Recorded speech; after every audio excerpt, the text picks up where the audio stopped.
Good morning, student. So today we will see the next lecture on power plant engineering. So in the last day, we have seen about the reheat cycle. Okay. Now today I will tell you about regenerative. So this reheat and regenerative are the attachment in the Rankine cycle. Okay. So why these attachment are done? This attachment is done because we need to increase the efficiency of a power generating cycles. That's why this reheat and regenerative is done. So we have last day seen single reheat cycle. Now today we will see the regenerative cycle. Regenerative cycle. Regenerative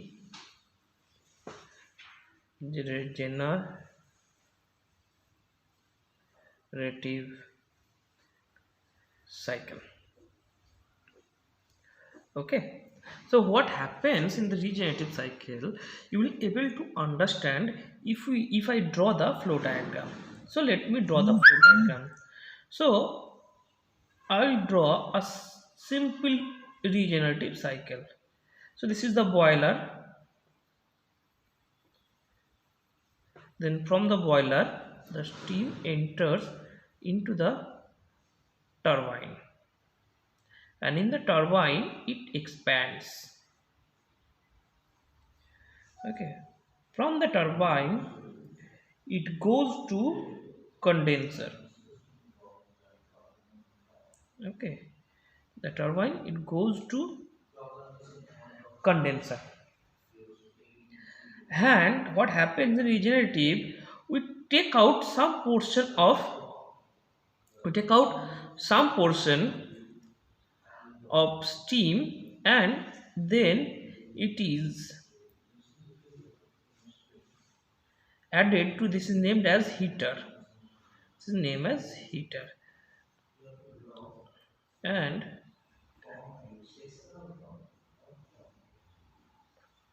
okay, so this is actually happens. So I have drawn the flow diagram totally. So this is the total flow diagram of regenerative cycle. Condenser, and this is heater, this is pump, this is pump. Okay, so let us see what is happening over here. So after leaving the boiler, the steam enters into the turbine. The steam enters into the turbine, and in this turbine it expands, and because of the expansion the pressure and the heat releases, and that pressure energy and the heat energy is being converted into mechanical energy, and that mechanical energy, the other part, is converted into electrical energy, right? But in between, inside, after expanding some of the portion, some amount of mass of water vapor mixture is taken out of the turbine by some certain arrangements. Let us consider that we are taking out the m amount of mass from the turbine, and the total mass is flowing 1 kg. So we are considering for 1 kg. So 1 kg mass is flowing, 1 kg mass is flowing of water and vapor.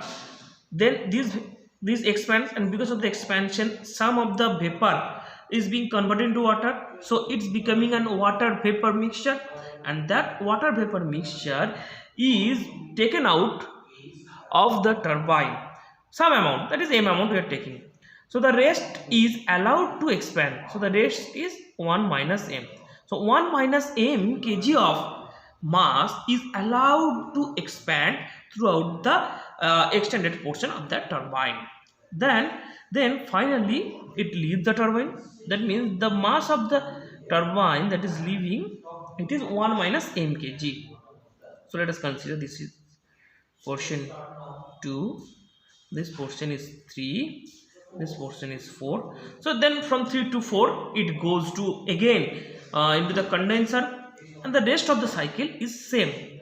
Then after leaving the pump, it has sent to the heat exchanger. This is known as heater, and in this heat exchanger what happens, these two, this line and this line mixes, this line and this line mixes, and because of the mixing, this mass, this water vapor mixture which has been already taken out gives some energy to this water, and both temperature is increased.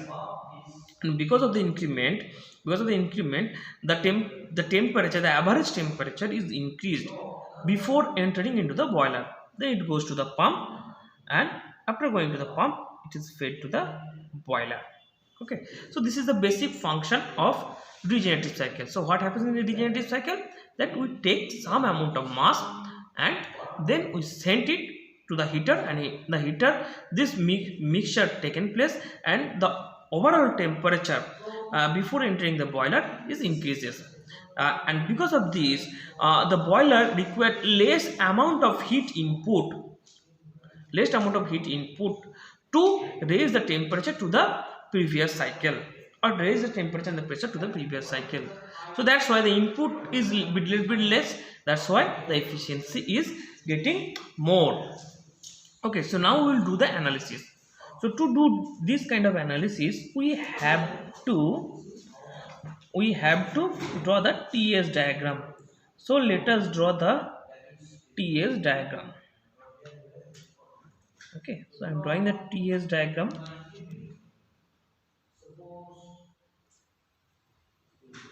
So this is the TS diagram. Okay, so we'll draw the pressure lines.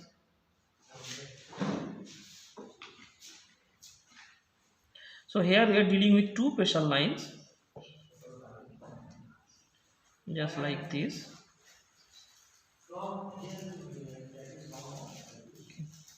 Now some amount of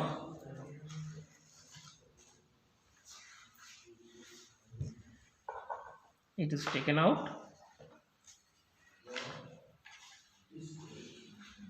Okay, so this is one turbine input, then n kg of mass is taken out.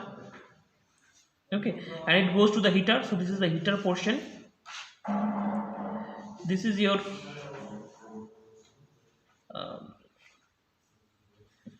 2, this is your 3, this is your 4, 5.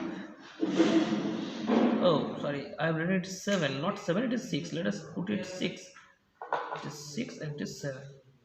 So this one is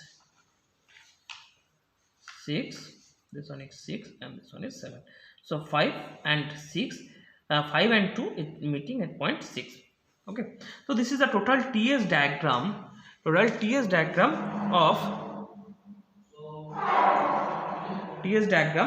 of this cycle. Now we will do the analysis.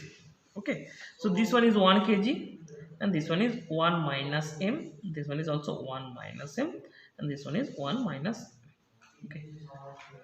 Okay, so this is turbine output WT, this is pump input WP1, this is WP2, this is Q1, this one is Q2. Okay, so what is the efficiency? The efficiency is nothing but WT by Q1. So we'll find out WT and Q1. What is WT and Q1? So WT, look at over there, from 1 to 2, total mass is expanding. That means WT, you can say W1 to 2 plus W2 to 3. So what is W1 to 2? It is 1 to 2, 1 kg of mass expanding. So we can say 1 multiplied by H1 minus H2.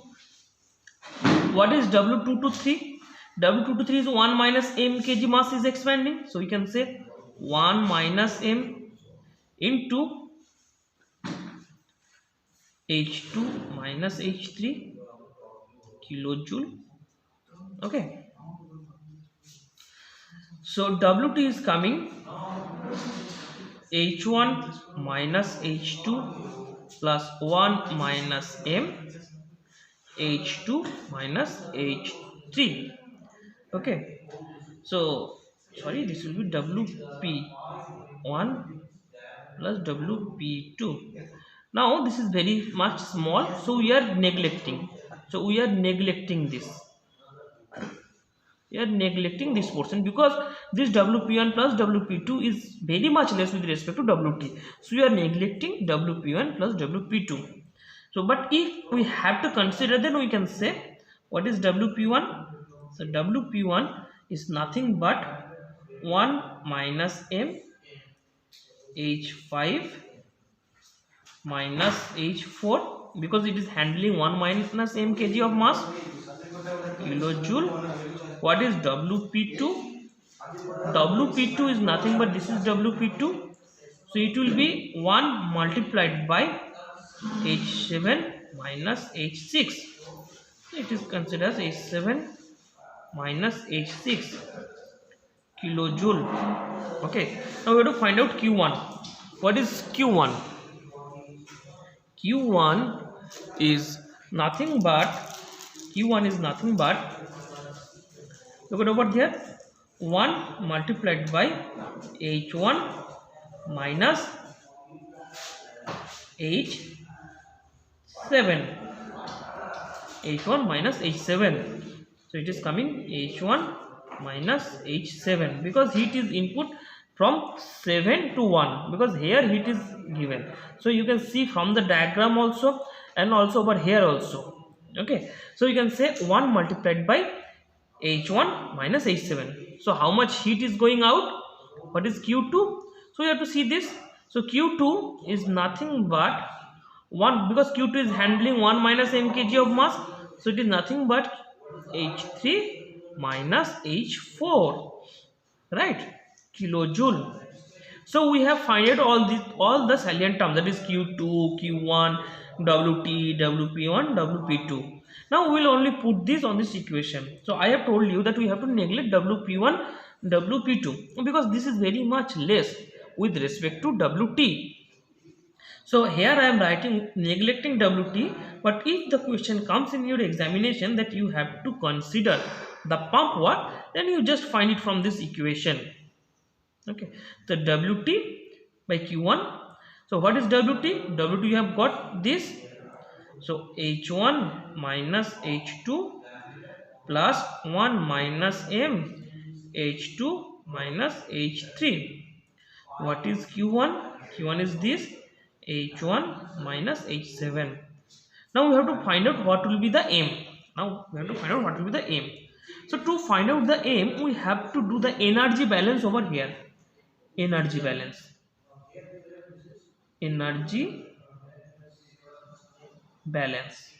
over here. So this section we will do the energy balance. So how we will do? So the net energy coming in, so the energy coming in from this line as well as this line, the net energy coming is same as the net energy going out. This is the energy conservation principle. Neither energy is neither be created nor be destroyed. It indicates that the net energy coming in is same as the net energy going out. Okay, so let us do this. So the net energy coming in is from line 2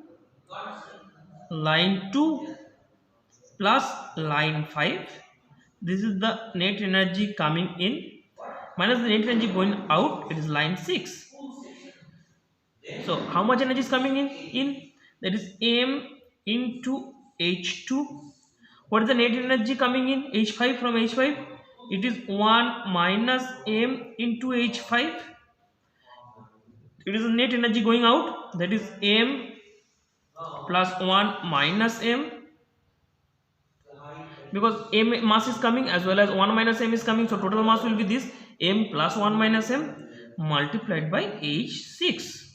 Okay, so m is going out.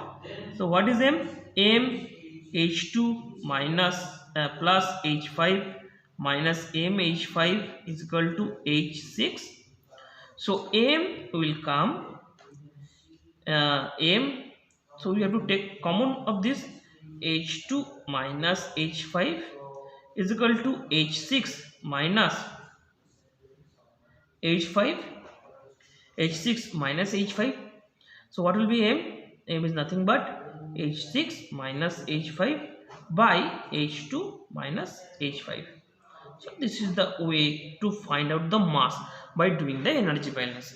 Now here we have cut out one line. We can do it two. We can do it two.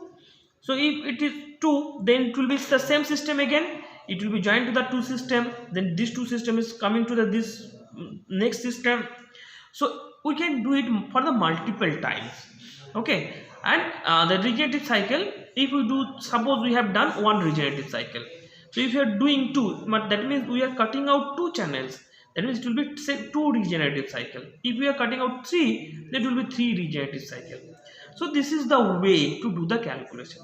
So let me repeat oneself within brief that what is happening in regenerative cycle. In the regenerative cycle, the steam enters into the boiler.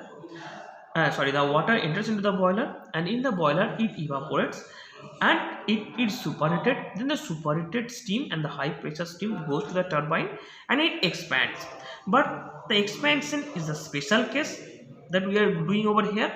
After getting some amount of expansion, the water and vapor mixture we are taking out of the turbine, and the rest of the water vapor mixture is allowed to expand into the turbine. That means though we are cutting out, though we are not giving the turbine the whole amount of mass to expand, that means the work done is little bit less than previous one. You can see if there is no cutout, then what will be the work output? It is nothing but, if no turbine is there, no regeneration is there, then WT will be 1 multiplied by H3 minus H1. 1 multiplied by H3 minus H1. But look at over there. Here the turbine work done is little bit less. But the heat input at the same time is required is nothing but H1 multiplied by H1 minus H5. This, that means look at over there. Here, so we have to raise the temperature from this point to this point. But by doing the regeneration, we are giving the temperature, we are rising the temperature from T7 to T1. Then you can see we have to rise less than previous one. That's why our heat input is less. Okay, so if you counter these two, we will see that the heat amount that heat input is required, which is less than the work output that has been lessing because of the cutout of regeneration. So the efficiency of the cycle increases. So this is the regenerative cycle.